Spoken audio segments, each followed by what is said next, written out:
Welcome. I'd like to call to order the Hibbing Planning Commission meeting for Monday, March 16th, 2026. Roll call. Chairperson Smith, Here. Commissioner Jump, Here. Commissioner Lubin, Here. Commissioner Lubavitch, Here. Commissioner Mikic. Here. Let the record also show that ex-officio Pat Green and Tina Glad are in attendance, as well as our Community Development Director, Betsy Olivati. Approval of the agenda, acceptance of the agenda for recording purposes, note additions, deletions, or changes, if any. So moved. Second. Motion's been moved and second. Any discussion? Hearing none, all in favor? Aye. Opposed? Motion carries. Approval of minutes. Approval of the Planning Commission minutes for February 2nd, 2026. Note, corrections, additions, or deletions, if any. I'll move the minutes. Second. Motion's been made and second. Any discussion? Seeing none, all in favor? Aye. Opposed? Motion carries. New business. Recommend approval of an ordinance adopting Minnesota statutes 2161.08 and establishing a site and route permit application process for large energy infrastructure facilities in the city of Hibbing. Staff? Chair, this ordinance will take the place of a conditional use permit that we did have for large power transmission lines. The city will enforce the ordinance and follow all the conditions. Any power company would have to abide by this ordinance. So it really wouldn't come to the Planning Commission, but the Planning Commission would be a part of it. When you read through the ordinance, all the conditions like environmental, the route, it would all have to be okayed by the Planning Commission, is what it appears. So you've had the ordinance for a while, and I'll turn it back to you if there's questions from the audience, etc. Okay, thank you. Do we have anybody in the audience that has any questions, would like to speak for or against this? Okay, seeing none, what we're looking to do tonight is just make a motion to move this on to the city council for approval. We've been working on it for a while, so. I'll make a motion to move it. Have a motion? A second. Motion is second. Any discussion? Seeing none, all in favor? Aye. Opposed? Motion carries. Chair, so this would have to be posted for 10 days like any new ordinances or amendments to ordinances. So the soonest that it could go to the city council for approval would be April 1st. Okay, so if anybody's interested in attending the city council on this matter, watch for that then, and the agenda coming up there. Next on the agenda, we have a presentation and a couple of them. First one is for the iron exchange at 400. You wanna take the lead? So, Chair, this will be a presentation of alternate material for our downtown district, for your exterior facades, etc. So what they want to do is just present what they're planning for the 400 block, and then that would come back to you in the future for a conditional use permit. For approval, okay. Mr. Chair, if I may? Do we have our heritage preservation folks here as well? If you would approach the dais and come sit here so that you can listen to the presentation as well and be involved in the questioning of the materials, etc. Otherwise, you're welcome to approach the podium after the presentation to address any questions that you may have. I'm not alone. I don't think I want to do Sure. that, or you folks don't want my, so Sure. I'll stay back there.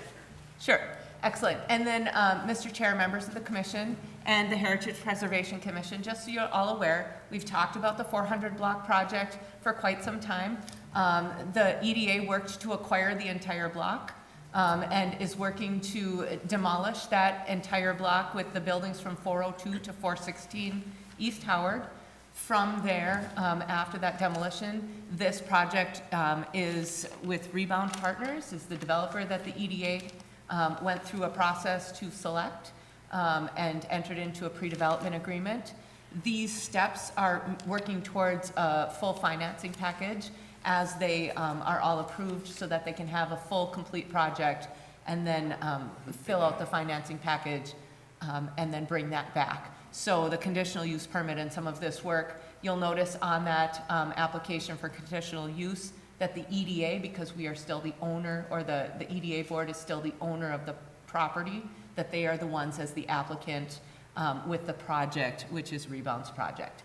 So tonight then I asked the architect from Architectural Advantage, Shane, and we have Morgan here as well. Morgan, I'm sorry, your last name again? Siopa. Siopa from Max Gray Construction is the construction manager here on the project. So they're here to present, and this is your chance to ask questions, inform the process, and then, as Tina said, it would come back for final approval at some later date. But at this time, we're going to do some informational. Thank you. Excellent. Thank you, Shane. Can you just state your name and address for the record, please, and then you can do a presentation for us of what you got there. Yeah, Shane Nyes, project architect with Architecture Advantage. All right, thanks for the setup, Betsy. Yeah, like we're basically pursuing a conditional use permit based off the zoning code. It basically tells you that it needs to be a 100% masonry project. So we are proposing that we are not going to do 100% masonry and do some alternative materials to the building. There are some different materials that we'll show you that are composite materials that mimic brick and stone and other things to help with project costs and just availability of labor and materials. So what we'll do is we'll kind of walk through the floor plan, and then we'll show some elevations and a rendering as well that supports all the documentation. So on the main floor plan, we are doing at-grade parking. So basically we have an enclosed structure parking garage that is at grade that houses 27 parking spots. And then on the second half of the main floor, we have a large lease space. We have a community room and community conference room that can be used by the public and the residents. And then there's also a fitness room, lobby, shared public bathrooms for all the different spaces on the first floor, and then a shared vestibule in the front, as well as accessible entries at both spots of the building. And then as we move up in the building, it's a 4-story total building.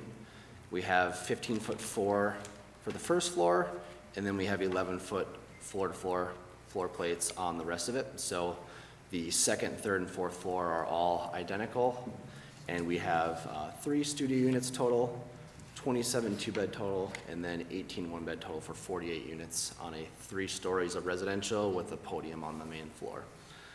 So all that is below the zoning code. I believe 65 feet is the limit. We're well below that. And square footage wise, we're about 78,500 square feet for the total project, because it basically takes up the entire block with some surface parking. So as we work our way through, these are some elevations that we're showing. So right here on the north elevation, that is the Howard Street side. As you can see, we have balconies to the building. We are showing basically a bunch of variations of mostly a mimicked masonry look, and then in the lighter tan, we have a stone look. And then when we get to the darker panels, we have a metal look and a wood clapboard look. So we're combining wood tones, stone, masonry, and metal all together, but using one product. And what we're proposing is Nichiha, which is a fiber cement product. And we have some samples here that we can show you during this presentation, and we can also leave them here too if you need to spend some time with them as you review before we do our next round of approval. But you can touch and feel them, see how they all look together, and actually get a sense of, you know, if we don't do true masonry, the product we're showing does mimic everything really well and will still fit within the historical context of the downtown space. You can see we're also mimicking storefronts on the main floor. So when you get to this main entry right here, all the way to the right, that is actually all the covered parking. So instead of just having an open air parking that looks out to Howard Street, we're actually still mimicking it like it's gonna look like a storefront. So even though we don't have retail space back there, we don't have resident units or anything like that, we're still making it from an outside perspective look like it is a true storefront to match the rest of downtown, which is the intention of those main floors. We did explore looking at for underground parking and more lease space, but because of cost, we were able just to do surface parking, and there wasn't as large of a need for the lease space outside of what we're already showing. And then this is the south side looking towards City Hall. Again, just showing different bays of residential units. Every unit has a balcony. We have a good mix of studios, 2 beds and 1 beds, with 2 beds being the majority, as I explained earlier. And then this lower section here is that community space. So there is a back entry that can be directly access to whether it's a restaurant or whatever ends up being in the lease space. Also the community spaces, they have their own sort of public corridor on the back side that is separate from the resident units, which go directly up.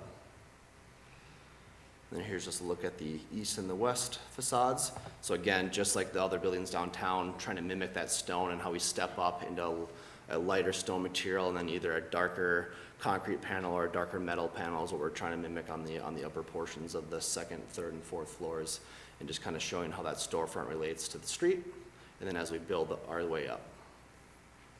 And then this rendering here is a good image to kind of show you how we fit within that context. As you know, the building next door is also 4 stories. We are actually going to be shorter than that because our floor-to-floor height on the main level is a little bit lower. But this shows you a good sense of we're not just designing a flat facade. We are still pushing and pulling the facade with the units, strategically planning where the balconies are, as well as how we're breaking up the facades with masonry look, stone look, and metal panel look, as well as some wood features as well. So again, mimicking some really nice storefronts, bumping of the facades, changing the rhythm of the parapets as well, so that it's not just a flat structure with balconies capped on. We are truly looking at ways to break up these facades to blend in with all of the existing historical context within there. And then here's just kind of a more detailed look at the, see if I can zoom in here. So these are the samples that we're gonna leave with you, which show the vintage brick, which we chose that one. There's 3 different bricks that Nichihau has. This one was the closest one that matches that sort of red clay tone that has everything downtown. So that good red and brown mix within the Alexandria buff. And then the sandstone is a good kind of light gray color that matches most CMU and other historic stones downtown. And then the tough block, which is mimicking the metal panel, and then a vintage wood to break up some of the lighter pieces of the wood siding on there. And then I left a website link too where you can look at more details of how things are put together, as well as other products that they have and a little bit more literature on the product that we're proposing. But I'm gonna leave the rendering open here because I think that tells the best story of the downtown and how it fits within the context. And I'll just open it up for questions. Okay, thank you. Any questions at this time? Chair, I'll ask a question. Thank you for the presentation. What were the amount of commercial spaces being designated on the main floor? Yeah, so there is just one larger one that we're basically just blocking off space that could either be fit out into multiple tenants or one large tenant. I believe it's about 4,400 square feet that we're showing right now. Let me just get zoomed in.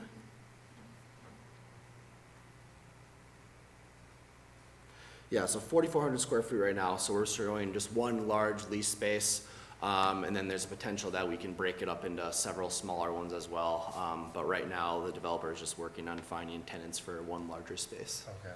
And then the community room and meeting room, again, that would not be specific to tenants of the building, but for the public to be used for rental or events, meetings, things like that. So. Good to know. Thank you.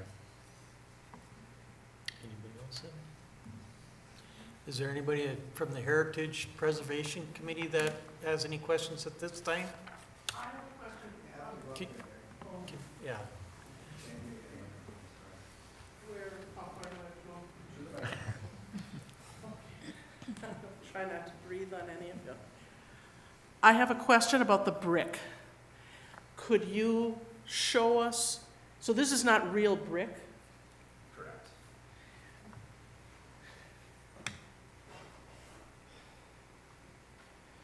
Why aren't we using real brick? I can speak to that. Okay. So during the schematic design budget phase, we did first have an entirely masonry building for the facade. And through budgeting and trying the different materials, to do an actual masonry facade, just for the masonry materials and labor, it's about 15 to 20% more in cost. So we're looking at cost and making this project feasible to do. We had to look at other materials. And that's just actually for the facade itself. We also would have to have an increase of 25% material for the concrete foundations. They'd have to go from 12-inch foundations to 16-inch foundations to bear the load of the masonry. So there's other details too, like we'd have to have a 4-inch cavity for 3 inches of insulation, 1 inch of airspace. So really there's a lot of added cost when we go down the masonry route for a building of this size. So it's mostly cost driven right now. I'm so disappointed in this. When my husband and I travel to other areas, to other states, we see these new buildings and they are real brick. And we see homes that are real brick. And we see buildings of all sorts and they're real brick. And I don't know how, and they're new, and I don't know how they do it. And what I worry about with this is that it's going to start looking cheap after a few years. It will not weather the way real brick will. And I'd hate to have a whole block that looks great for 3 years and then starts to look cheap. And you've got all these different textures and panels. I would like to know how this weathers or what kind of guarantee the manufacturer of this gives. Because I grew up in a real brick house over here and it looks as beautiful as when my parents built it in 1950. And I just worry about this, that this is not going to hold up to northern Minnesota weather. So I would like to know more about, not brick because I want it to match our original historic downtown. But all of those panels, all this different material, what kind of guarantees do these manufacturers give the city? I can speak to using this in northern Minnesota. Oh, sorry. We have actually used this material on a couple other buildings too, one in International Falls and then one in Virginia. Yeah. So it has been utilized in northern Minnesota. I can't tell you exactly what the warranty is today. We can get you that information and bring it to the And preservation. what are those buildings? I'd like to know, and when were they built, so that people could go and take a look at them. Yeah. And not only for this, but for any of these, because this is my big worry, is that this is over 100-year-old buildings that we're tearing down. And I don't want this to look like crap in 3 years. Okay, thank you. We're going to have a meeting with the Heritage Preservation Committee going forward for this. So maybe Morgan, you could get that information together and we'll let you know when the meeting is, and then maybe you could bring the information, more information Yeah. on it and stuff, and Absolutely. for us That'd be good. that way. Thank you. Yep, thank you. Chair, I have a question. Just a quick question on the soundproofing of the compartments or the stations where people are gonna be stationed there. How is the soundproofing in the walls there? Yeah, so What's your typically we plan on do, that? yeah, so we have STC ratings that we hold up to for all of our apartment projects, and there's actually code required for that as well. So we usually do staggered studs, insulation, and then it'll go all the way up to the joists, and we soundproof those with resilient channels. And yeah, we take all that into consideration, that we not only meet code but excel above that to make sure there's not sound issues in the floors or in the Okay, walls. so you're talking about a soundproof insulation, soundproof insulator? Yep, and then when you stagger the studs too, you don't have any bridging from one stud to the next. So one stud will be on one side of the wall, one on the other, and then you wrap insulation between there, so there's no sound transfer between a stud to the next wall, the next unit. Okay. And then same thing at the plate above, we do resilient channels with soundproofing above there as Same well. thing, Yeah, yeah, we do a lot of residential and hospitality projects, and that's always the biggest concern that we take care of right away, so, And you've had good feedback with that process? yes, yep. Okay. Thank you. Anybody else have any other questions? Mr. Chair, if I may? Just a couple of things. As I started the conversation with this presentation, we talked about getting to a financially sustainable and feasible project. We are still working towards that. There is a financial gap. And doing some of the things like removing the fourth floor was a way to reduce costs. Removing underground parking and putting that on that first level with still a storefront look to the front of it has been a way to remove some costs from the project. They're continuing to do that with this choice of materials and those sorts of things to make sure that we can get to a project that can be built in our downtown, because building in a historic district is, an expensive project to undertake, and we're working with some folks that really know how to do that well. So that's why they're here talking to you at this stage of the project instead of way later on, to make sure that we can have these conversations and, get some input back on the materials and such. So yeah, it's a big undertaking. So we really appreciate you taking the time to listen to this tonight, gather some questions and comments and concerns, especially from the Heritage Preservation, bring those back. And we'll do some more information gathering and get back to you with some of those answers. Sounds good. That'll help, I think, just having a meeting with the Heritage Preservation so we can get on board with what's going on and get a better idea. Maybe take a look at some of the other buildings, like you said, and stuff, and see what they look like and stuff, so. Yeah, we'll just start gathering that product information, warranty information, and then case studies that you can go visit and visit on their website as well. So yeah, there's lots of buildings out there that you can tour and get more information from as well, so. Sounds good, thank you. Thank you. Thank you. Is there anybody else out there from Heritage that'd like to speak on it at all? Okay, that's it for that then, for now. Next, we have the comprehensive plan presentation for the land use chapter project.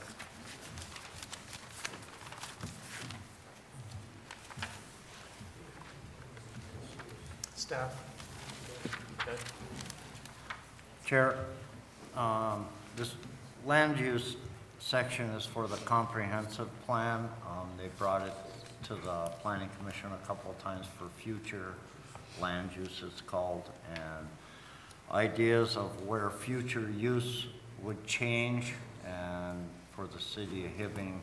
So they're coming up with this plan as a template, and we would study that and look at that for maybe the zoning could be changed at any time when, if we think it's needed now, or if it's needed in a year, or when something comes in, then it's in the comprehensive plan and we're following that. So, presentation. Thank you. Okay, state your name for the record there, and then you can fill us in. All right. Jeff Miller with HKGI, based in Minneapolis. There we go. All right. So I believe everybody received the draft chapter, land use plan chapter, prior to the meeting, and I know some were at the open house and said they read it all the way through, so that's good. What I'm going to cover tonight is just give an overview of land use planning and how to approach a land use planning chapter and a comprehensive plan, and then go over the details of what's the draft has in front of you. So that includes existing land use, looking at demographics and housing needs, then the future land use, 3 priority areas, and then goals and policies that are in there. So as far as the overview, at the beginning of the chapter, we try to lay out what's the purpose of doing land use planning.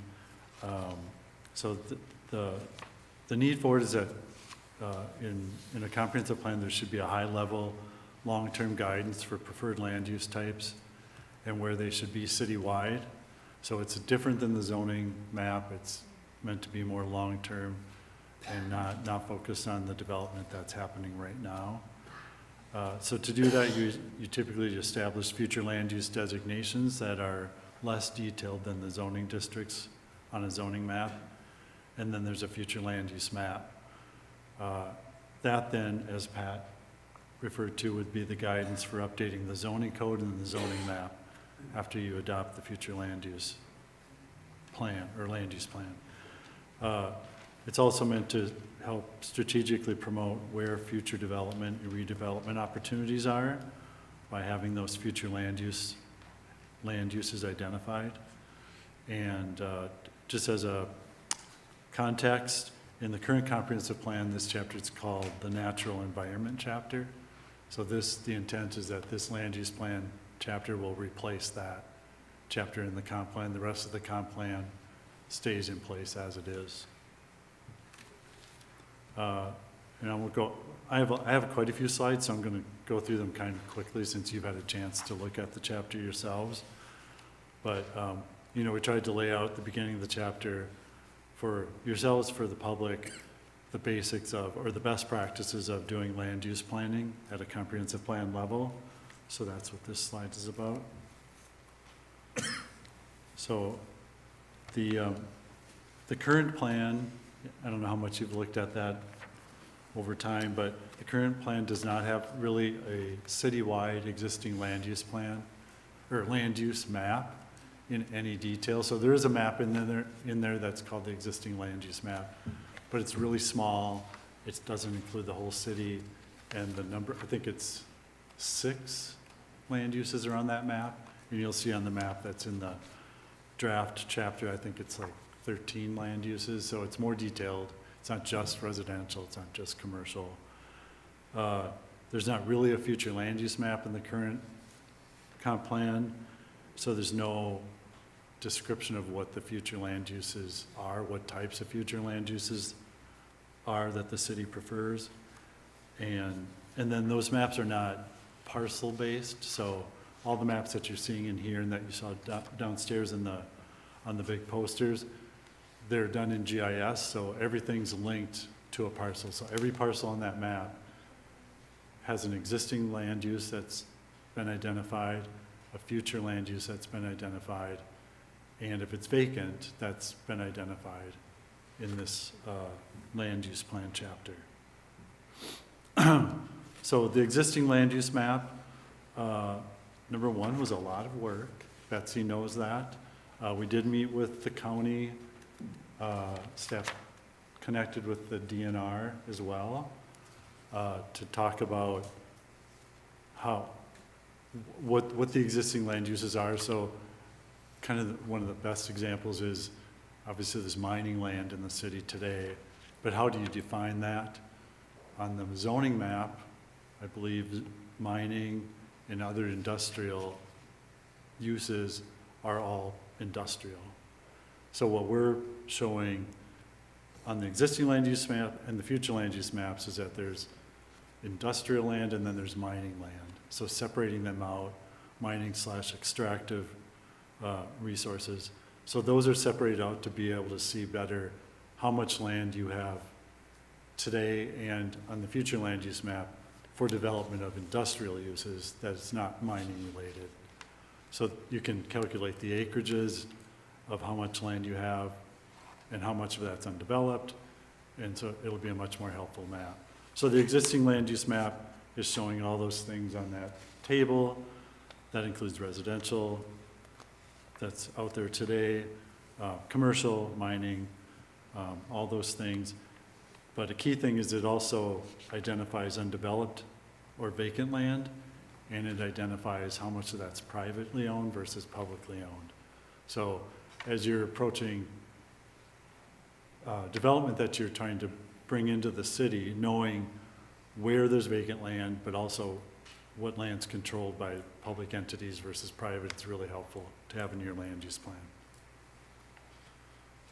Demographics, we used basically information that the city had already had based, I think in the housing study, also the parks plan, and just not to try to do major projections. As you know, the population is not growing dramatically. It's not like you need tons of land to accommodate growth, but more so just to get a sense of, what are the projections out there, and not just population, but really focusing especially on households, because oftentimes, whatever the population trend is, the household trend is different. So average household size, next slide. Average household size has been decreasing, I'm going to say nationwide, in most cities. As you can see, since 1990, it's gone down from 2.38, and in 2024, it looks like it's around 2.03. The household number, if I go back here, actually looks like it's increased. Wait, is that the right one? No, this is the right one. On that top table, it actually shows that the number of households has increased in 2024. That's an estimate over like a 5-year period, so it's not a super solid number, but the fact that it's actually going up rather than just staying the same or going down, I think is an indicator that number of households is probably going up a little bit, because that average household size is decreasing over time. And often we see, even if there's no population growth or a little decline, there's still housing demand. And the other way we can see that is we looked at the housing study, and that provides housing needs for 2023 to 2035. And that showed that there was a need for 580 housing units. And I'm sure you've talked about it here, but we're hearing it around the country and all the cities we work with, that there's a housing shortage, and the housing's just not being built to meet the demand. So we know that there's a need for housing. So in doing the future land use map, trying to really show where there's land that could be developed for housing as part of the goal. So the future land use plan, part of it. So first thing we did is identify future land use designations. So you can see in this table that we identified different types of residential or neighborhood uses. So we tried to differentiate between traditional neighborhood or the core of the city versus suburban or bigger lots. And then what we're calling urban neighborhood, the urban neighborhood designation, which would be a mix of higher density housing types. Mixed use is a big addition to the plan. So today there is not a mixed use. Tina or Pat can correct me. I don't think there's a mixed use zoning district today. Yeah, so what we're... Pat, pardon me, Mr. Chair. I think it's called neighborhood commercial. Allows for commercial in a neighborhood with residential, correct? Yes. Yeah, so what we're trying to... Yeah, so what we find in a lot of cities is either they don't have mixed-use districts, or they might have them, but it's not clear that they're mixed use, and it doesn't allow a lot of housing types. And so what we're setting up with this future land use designation in the map is that there would be two types of mixed use designations in the city. One would be the downtown mixed use designation, which would be the core of Howard and First Avenues. And then neighborhood mixed use, which would be more the ends, so the eastern end of Howard and the southern extent of First Avenue. And then you can see the rest of the uses. Again, we're creating a mining industrial or extractive industrial land use designation separate from industrial. And then there's a general industrial and a light industrial. The buffer area is in the land use plan, just like it's in the zoning today. And you can see the rest of those. I won't go through every one. And then those in the plan, each of those land use designations has a definition or a description of what they are. And then there's a fair amount of analysis in the plan, so, looking at opportunities for, developing vacant or undeveloped land, but also trying to look at redevelopment. So this table, which is in the plan, I'm not gonna go over this because it gets complicated, it has a lot of numbers, but it does try to get at, if you just look at the amount of acreages by existing land use, at what's on that map versus what's on the future land use map, that change, you can see how much growth or decline there is from the existing to the future land use. So if you just look at that, we'll just look at the first one. Industrial today, it says, on the existing land use map, we're identifying about 600 acres. And on the future land use map, between light and general industrial, we're showing over 1,000 acres. So, you know, a healthy amount of land out there that is on the map showing that's where industrial development's preferred. And then we're also mapping that, so there is an undeveloped land map out there, or in the chapter, and the map that's up on the screen right now is showing where the private undeveloped is versus the public. And then you can see by future land use designation, public versus private. And then also, we've extracted out the wetlands acreage, so it's a net quantity of land that's developable land. It's not all the land in the city, as you know, there's a lot of wetlands out there, so we've netted that, the wetlands out. And then a similar analysis map, again, undeveloped or vacant land, but on this map, all the colors are indicating that all the land that's showing up is undeveloped or vacant, but it's colored for the future land use type, so you can see where there's vacant residential land, where there's vacant industrial land, and so forth. And then housing development.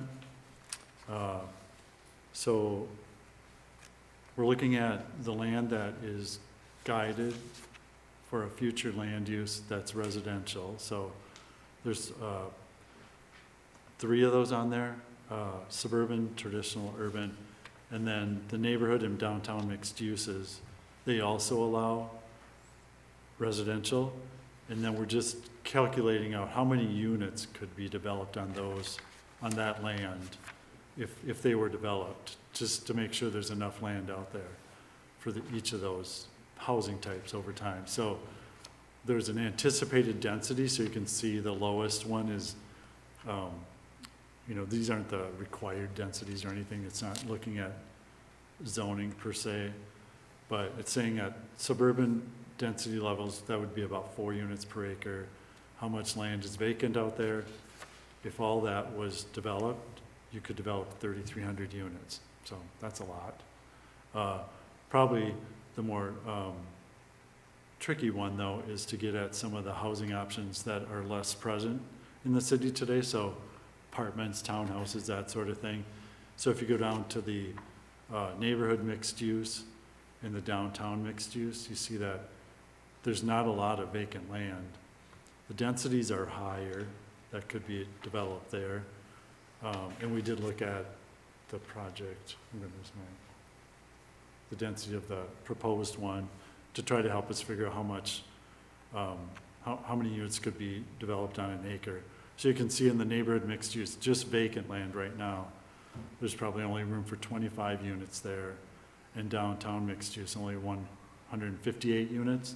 So what the plan is telling us is that there's not a lot of vacant land, but that's where redevelopment would come in. So if you redevelop in a neighborhood mixed use area or a downtown mixed use area, you know, each acre is going to develop either at 15 or up to 80 units per acre. So you can see where you could get a lot of units to meet that demand, especially developing in those mixed use designations or the urban neighborhood one.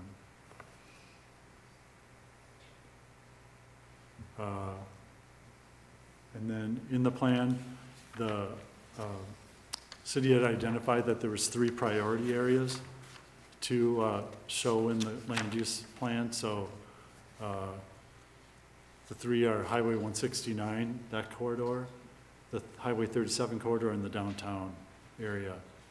So we're zooming in, the maps are easier to read, you can see the parcels really clearly, and it's our understanding that that's where the city anticipates the most development and or redevelopment would occur in those 3 areas. So we're showing in there the predominant existing land uses and then the zoning districts today. In that chapter, we're identifying key objectives for the corridor, and then you can see up close the future land use map for the Highway 61, Highway 169 corridor. And then you can see the changes there. So as an example, for this corridor, you look at this map, or this table, and so it's showing that the change between industrial land on the existing land use map today, which is about 110 acres, versus the future land use map is showing 75 acres. So it's a decrease, whereas the commercial is going up a lot. So if you look at that map that's on the screen right now, or in your draft plan, the future land use map is guiding more land in this corridor for commercial and less for industrial. You'll also see less for industrial governmental. So if you looked at the existing land use map for this corridor, there's a lot of public things that are there today. And so with this, the future land use map is showing, not that those things are, being pushed out, but over time, that if there's redevelopment, a lot of that land is guided for commercial. So the city would be interested in that becoming commercial over time. So that goes back to the key objectives for that corridor: prioritize the development of commercial uses on parcels with frontage on 169, as 169 is seen as the gateway to the city and a good opportunity to create a destination, regional destination area, a good place to increase employment, and probably over time there'd be a good chance for redevelopment and infill development along that corridor. Highway 37, without going over in detail, same approach, showing the predominant existing land uses, the zoning districts. Zooming into the map to show the corridor, the 37 corridor being east of the 169 corridor, out to the airport. At the high level, the guidance being that over time, having opportunities for industrial to be out in that corridor. So maybe some of the industrial uses that are on the 169 corridor that want to expand, but don't have room to do that there and don't need that 169 visibility, there'd be opportunities for them to move out to the Highway 37 corridor. So you can see at the first row there that the amount of industrial land in that corridor is much larger than the existing land uses out there. And then we've identified the key objectives for that corridor. And then the downtown area, similar, existing and zoning there today. And then the big change here is to, rather than guiding it for downtown or central business district commercial, using those downtown mixed use and neighborhood mixed use designations. So you see the darker pink, I guess, in the core, that's downtown mixed use, which allows all the things that you'd want in your downtown, but also being clear that it allows residential. And right now, the way it's described is it allows residential, but new residential would have to come in with commercial. So that area right now, which, you know, that could change before it's adopted, would require that there be commercial as part of that new residential. That's not the same for the neighborhood mixed use on the east end and on the south end. That allows residential and commercial, but it doesn't require that they're together or on the same property. Yeah, key objectives are in there. And then lastly, the goals and policies, there's 5 goals. And then corresponding policies, so goal 1's about revitalization of downtown Hibbing. Goal 2 is about job creation and tax base growth. Goal 3 is creating a vibrant regional commercial hub, especially along Highway 169.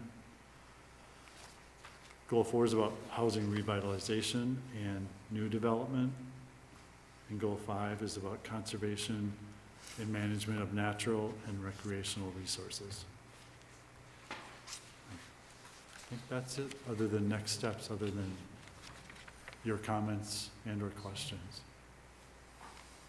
Does anybody have any questions at this time? I have none.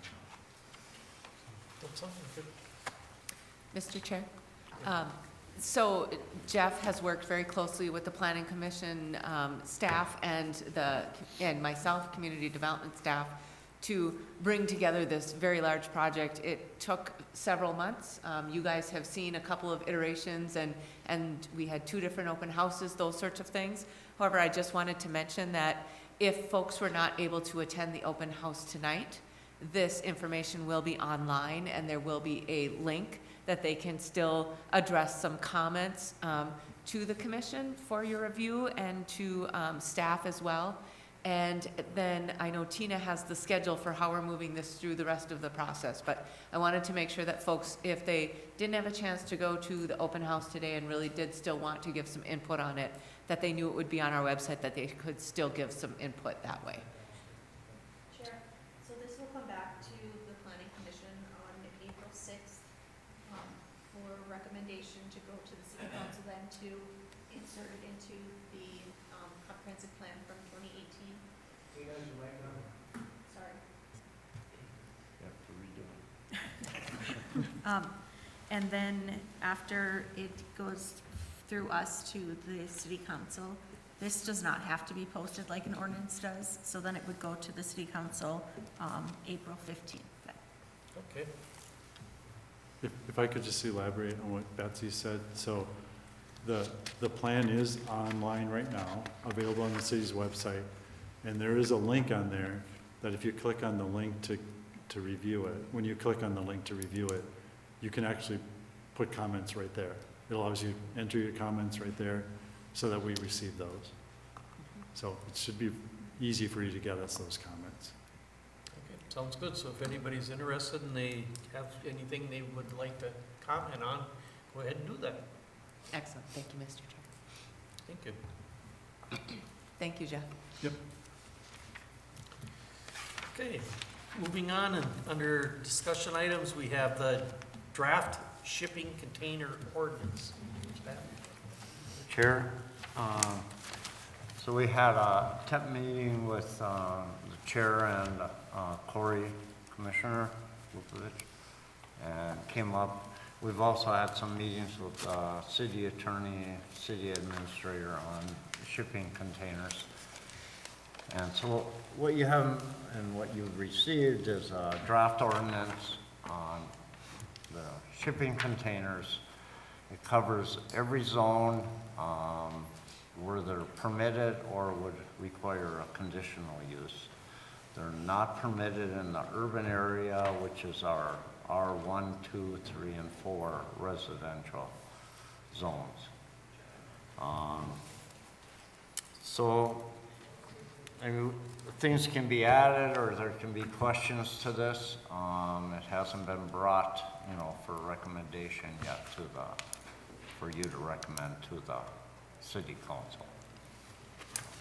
I'll turn it back to you. Thank you. Yeah, and as Pat said, we met on this and we kind of hashed out the ideas of where we thought they should go. be allowed to go and how about having them in there.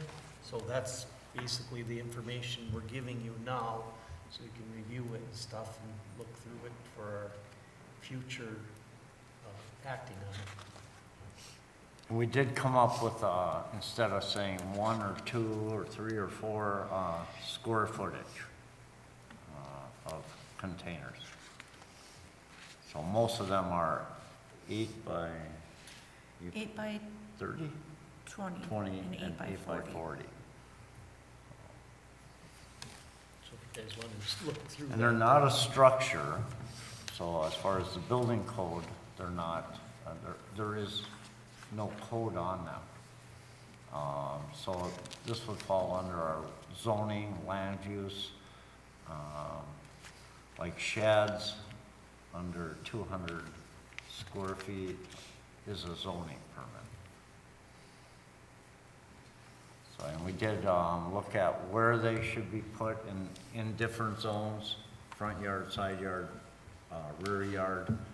They would follow setbacks that are regulated in the rural area for garages, et cetera. Mr. Chair. I have a And question. there are, I mean, there's a lot out there that were just put there without permits, so we have, in the past, sent a few letters on, complaints and removal, and we have a couple right now that are turned over to the city attorney for legal action, and those are not in the permitted area anyway. So I have a question, if I may. So under current ordinance, if you place a storage container, does that count as total square footage of storage facilities on a residential lot? As far as total square footage, Yes. it would, because I think, I'm trying to remember. 'Cause Actually, So, or did current, we- it isn't even allowed. yeah, currently they're not Well, allowed. Yeah. It will in the future though.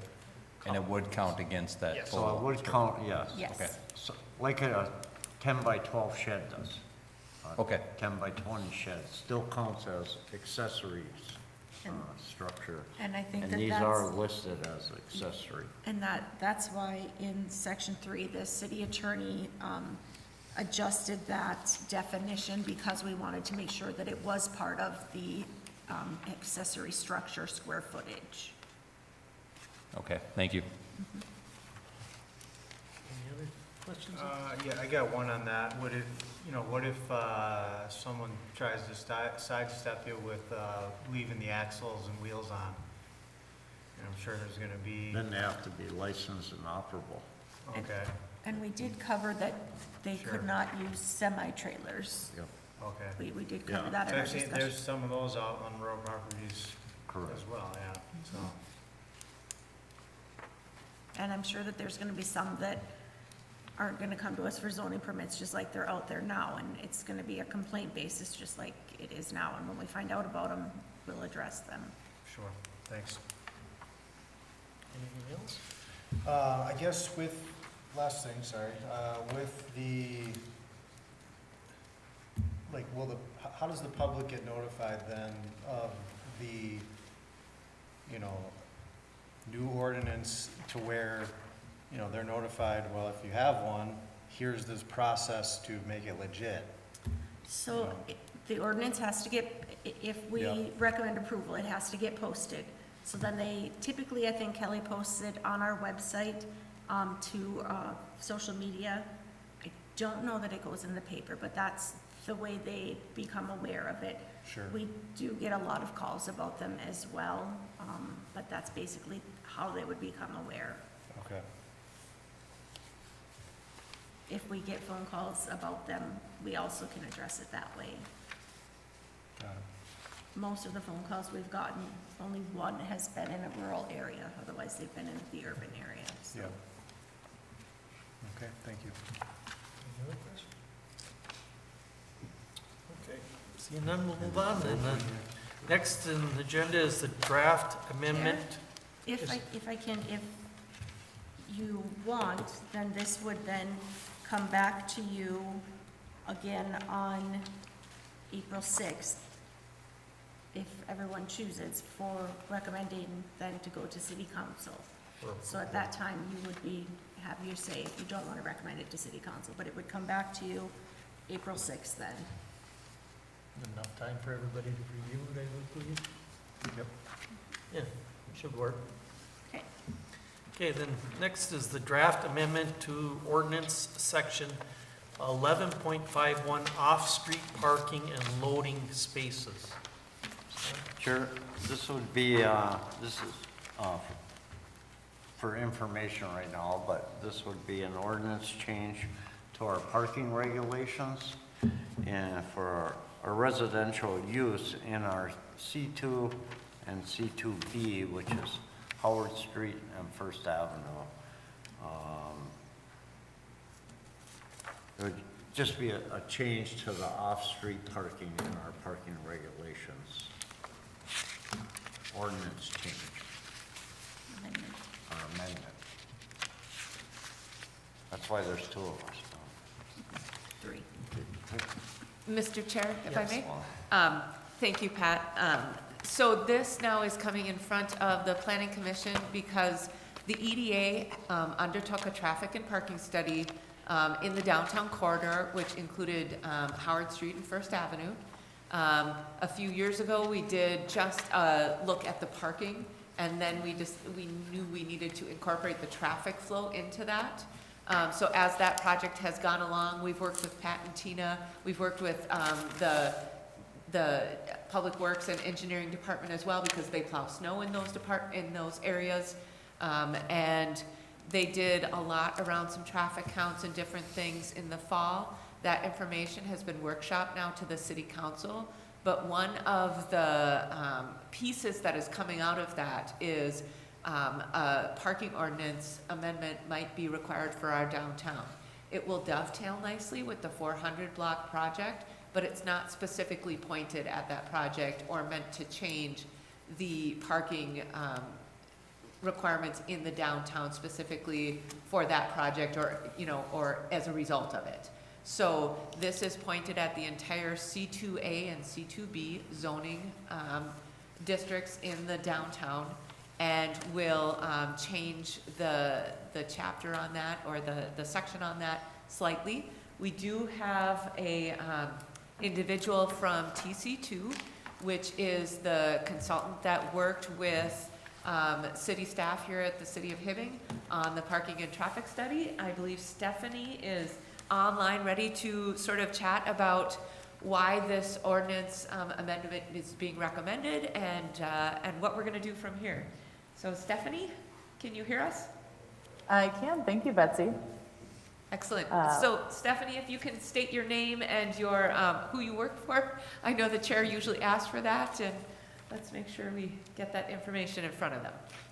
Perfect. Yes, my name is Stephanie Falkers, and I'm a planner with TC2, and appreciate the ability to join you all this evening here quick. I'll keep the overview here pretty brief, as Betsy covered a good chunk of it, but just for a little background before we get into draft ordinance elements, as Betsy mentioned, there is a parking study going on right now for the downtown corridor, really looking at parking utilization and also some of the traffic operations. As was mentioned, the goals of this study are really to think about parking as a district approach about how we can think about parking in downtown as a whole, identifying solutions that work in harmony, really trying to identify some solutions that are based on experience that works in other locations and being collaborative in those findings along the way.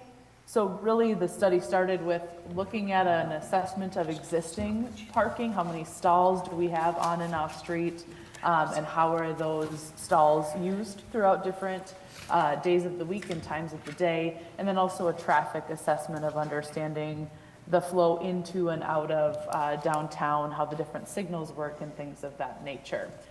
So that's a very brief overview, but as Betsy mentioned, all of those recommendations were shared with the city council back, I believe, in their January meeting. So there's a few other recommendations that will come out of the traffic study, but the one piece that we wanted to bring before you tonight was around a potential draft ordinance for some downtown parking requirements. So similar to the discussion that you just had around the storage units, the intention here would be that we would take this draft ordinance to you at your next meeting for consideration and then potentially forwarding it to the city council. But really the intent of this ordinance is to change the required minimum number of parking units per residential units within specifically the downtown area. So right now, city code essentially requires 2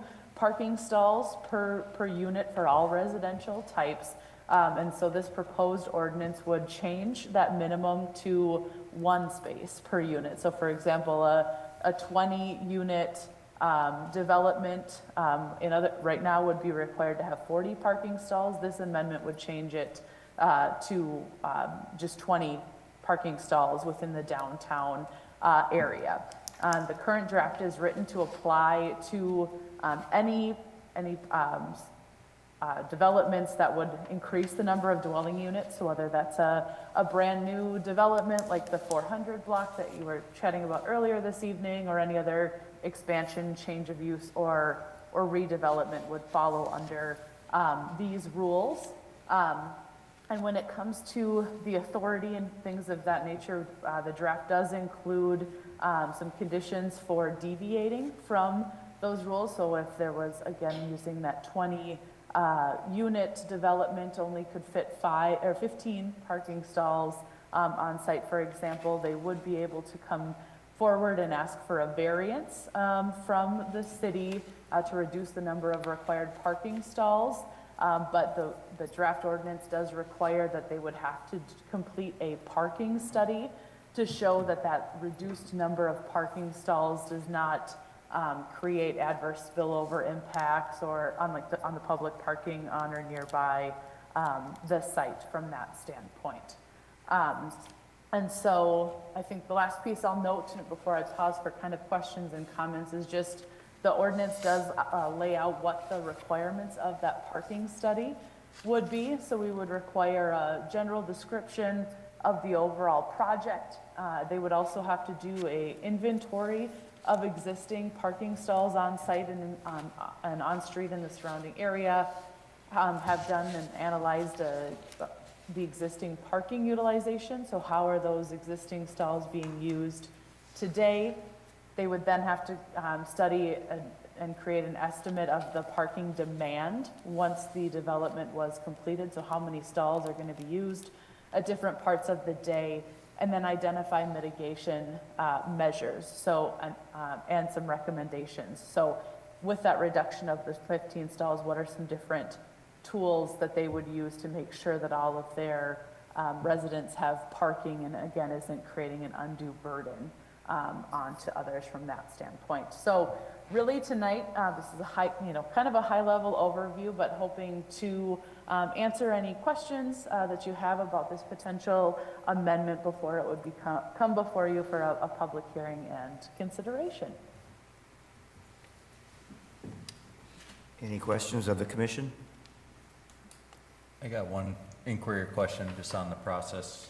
So a lot of the discussions around parking spaces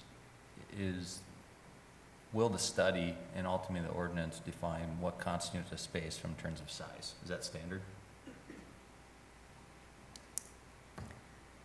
Yes, that is there's a standard for what happens for on-street parking, and that's a discussion that we've been having with Public Works and engineering, and kind of there's different standards for your kind of parallel parking versus your angled parking.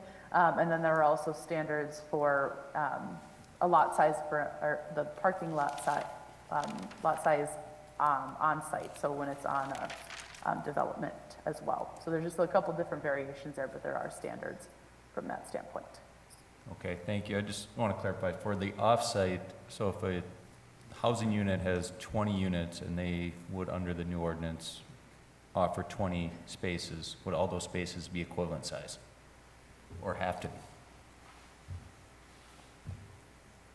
That is a great question that I don't know the specifics within your existing code, but is definitely something we can look at and make sure we have an answer for before this comes before you again. Okay, thank you. Mr. Chair? Sure. I do know that like handicap stalls and things are set by standards and things, and those have to be certain sizes with certain egress and ingress. And Pat, do you know, do we have then a certain size for what can constitute a parking stall? Not in our zoning, but engineering has regulations for a parking spot. And then in our building code, we have the accessibility sizes and then how many are required. And I know that they were, so, you know, if you think back, if you look downtown, at one time, all the buildings had units, and they were probably filled, and there was no off-street parking for those units. So what our parking ordinance, when that was made, was for, you know, we can't go back and tell them, yeah, you have to put in off-street parking spots. So our ordinance is for new developments, or if somebody was gonna add on to their building, they would have to follow the off-street parking. Now, even any new development, if you have one unit, you may have 2 vehicles, or you may only have one. So where do you park the second one? But, you know, what I'm trying to, like an example is at one time, everybody was living upstairs, most of these downtown businesses. And I'm sure they had more than one vehicle, but they would park in parking lots or, and they used to have, you know, your parking tickets. At one time it was chalk, it was meters, so they probably didn't park right on Howard Street. So everything causes, one action causes another reaction, and but that's what the parking study is. Well, how many units or parking spaces do you need for residential units? Mr. Chair. So as this project has been going along, the TC2, the traffic engineers, et cetera, they've brought back a recommendation that a minimum of 1 spot per residential unit is a best practice and probably adequate for most downtown living type situations. They're only recommending that this ordinance change in the C2A and C2B zoning districts, which then, you know, restricts it to the downtown zoning district. This does not change any parking requirements for residential units being rented outside of that district. And, you know, that's definitely something that we agree with based on what we're hearing as far as parking constraints and things outside of that district. One note I wanted, Pat and I were just discussing this morning, in that subdivision 6 on item C, that off-street parking requirements, it says a minimum of 1 and no more than 1.5 off-street parking spaces per dwelling unit. Pat and I were discussing that maybe Hibbing doesn't necessarily need a maximum, but we wanted to ask you all what you thought about that. We think more going towards identifying a minimum requirement is more important. So I don't know that we have a restriction in our downtown to say that somebody can't, you know, redevelop and purchase a parking lot and then, you know, offer more parking, to Pat's point, if they wanted to offer that as an amenity, but. Yeah, if you read it the way it's written, no more than 1.5. If I'm a developer and I want to get 2 per unit, I would have to get a variance to the no more than 1.5. Our parking regulations now, or normally the requirement is either a minimum or a maximum. So the minimum is what it looks like the study's trying to change to 1. If they want to do 1.5 or 2, that's their property. They should be you should be able to do more without coming to the city on off-street parking spots. You're not taking up any, it's your land, it's private.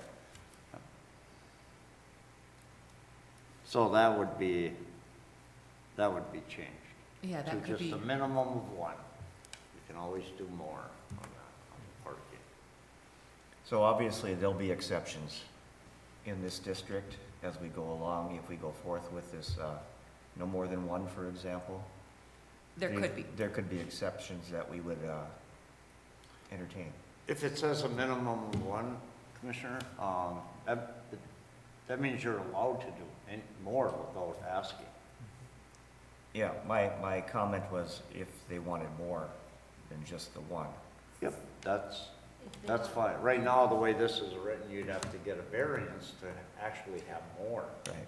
But no, if they want to only have a half or 1 per 2 units, then they would follow the rest of this ordinance, which is a variance, but a study that goes along with it that proves only half, 1 per 2 units is equivalent, depending what's built and, if it could be an accessibility apartment that's built that they don't trust. So something like that, yes, you should be allowed to apply for a variance to any of our ordinances. So this will be on a case by case, I see, going forward, once we get going. So, Mr. Chair, it would be on a case-by-case if they came to you and said, we want to do 15 Yes. parking stalls for 20 units. And I would draw your attention to the Android. Right now, there's 48 units in there, and I believe they have a parking lot with 24 spaces. Correct. So those are 24 guaranteed spaces, and then they're parking in the other areas if they need. But at the time that a variance was given, they probably, used public transit and those sorts of things. And we do have public transit in our downtown, fairly accessible, readily accessible. So that would go a long way towards then saying, we're going to require less parking. They would come to you, get that variance. So that's why it's written into the ordinance that they have to come in front of you with that information to allow you to decide. Okay.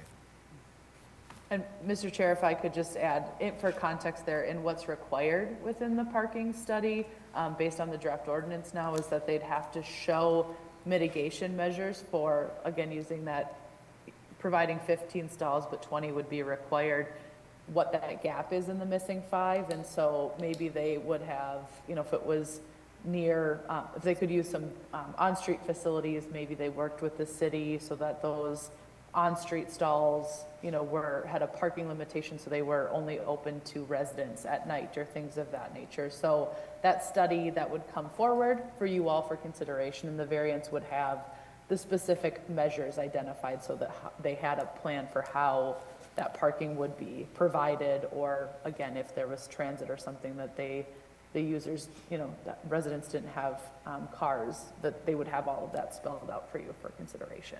Okay, so we have a little road ahead of us on this topic yet, primarily, right?